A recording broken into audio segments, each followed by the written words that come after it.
Hello and welcome back if you've been here before. If you haven't, welcome to my YouTube channel, my vlogs and things like that.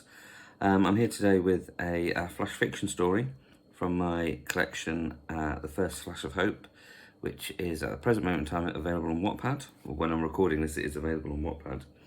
The links are below.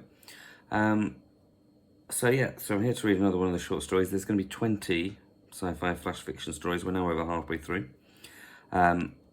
This one I actually released quite a while ago, but I've been so busy and hectic I haven't had a chance to record me reading it.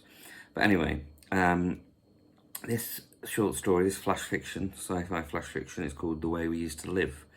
And it's sort of a bit more like an old, I don't want to say old school, but sort of traditional sort of village, where some more high-tech pirates come in. But why are they raiding a traditional sort of village? Well, we'll find out now as we read, well I read, you hopefully are listening to, as we listen to The Way We Used to Live. So here it is. Carlos looked to the horizon and shook his head. See, these charts were off again. They stated the sun would rise at 6:42 a.m, but now at only 5:38 a.m, the first glow of dawn appeared. The cows would be awake before he reached them, and he had to deliver inoculations. That strange plague that affected bovines swept across the country, all from some idiot not sealing a sample tube from Mars. At the current rate, he had only a few days before it hit. He squinted. The light seemed strange, bright and powerful like the sun, yet more concentrated. He took a few steps towards the light. It grew too quickly to be the sun, and a low rumbling followed. Carlos breathed a sigh of relief. Not the sun, a transport. He will be able to administer the drugs before the cows woke. He started down the pockmarked road as the light and noise grew. The barn stood only a few hundred meters outside the village down a dusty track. Before he opened the door, Carlos looked at the vehicle that passed. He had never seen anything so large, more like a spaceship than a car. Bright headlights lit up the fields, and blue from underneath showed it hovered, an unusual sight this far out. Carlos shook his head. Kraylor had suggested getting modern farming equipment. Maybe he had bought this beast. He had retired here from the city after all, and still did not understand the old ways.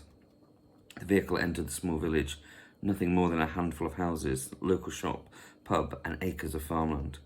He chuckled to himself at the preposterousness of the vehicle. It would not stay shiny out here for long, and that spreader on top resembled more of a cannon. Carlos jolted, remembering recent news stories. He lacked a neural network connector, so would have to check news the old way. He ducked behind the barn, his pad lighting up his face. Swiping Celia's charts to the side, he checked the news. It confirmed his fears.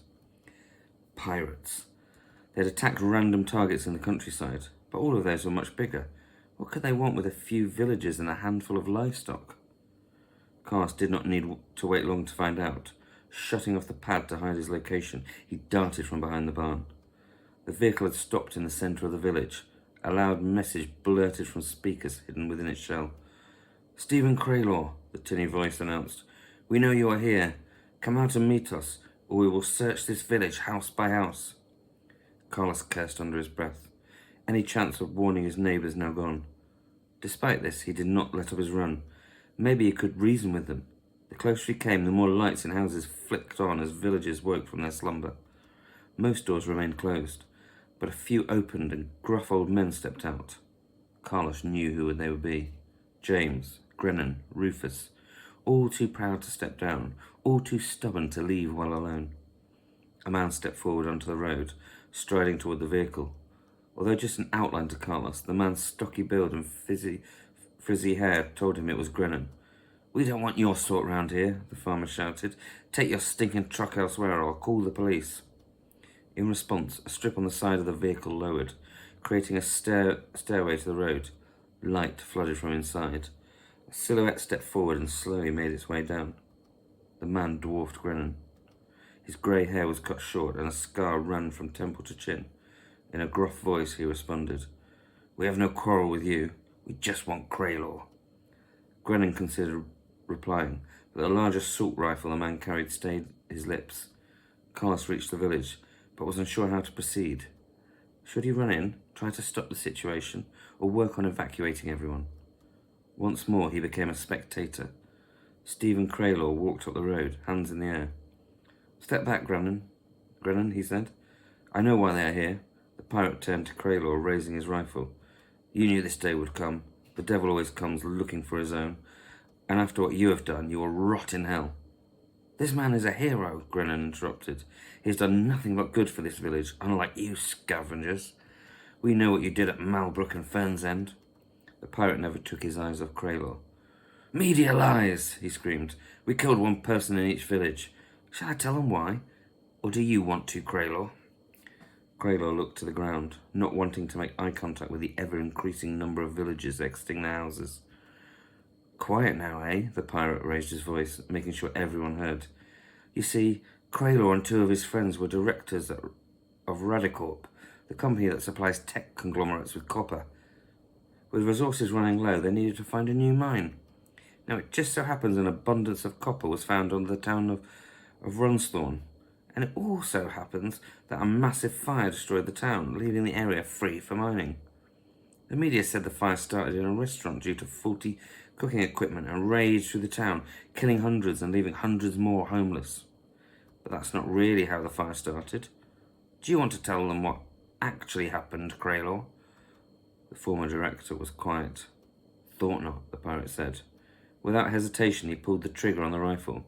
Craylor's body shot backwards like a rag doll, making a crunching noise as it flew over a low stone wall. "Now you can call the police," the pirate said, dropping his weapon. And there we go.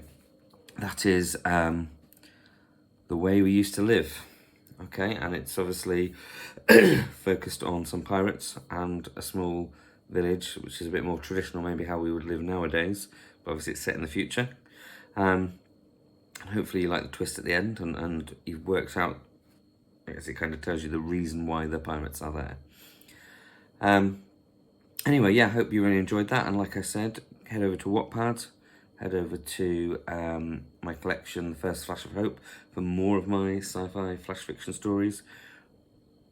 Obviously, you can check the rest of my YouTube channel and the vlog, and you'll hear me reading most of them. So yeah, for now, I think that's all I really need to say. So like, subscribe if you want to. If you don't want to, fair enough. And until next time, goodbye.